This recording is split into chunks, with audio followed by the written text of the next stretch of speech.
নমস্কাৰ বন্ধু বান্ধৱীসকল, এয়া চাহৰ লগত খাবলৈ আজি পকৰি বনাইছোঁ দেই। আপোনালোকে চাই থাকিব। এয়া দিছোঁ।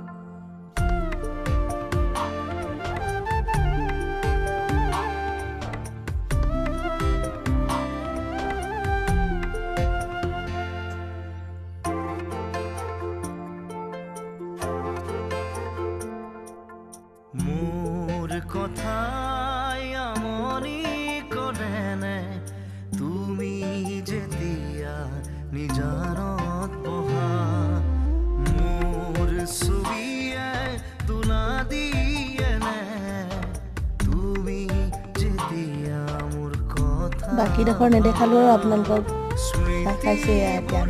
যদি প্ৰশ্ন কৰে পাৰি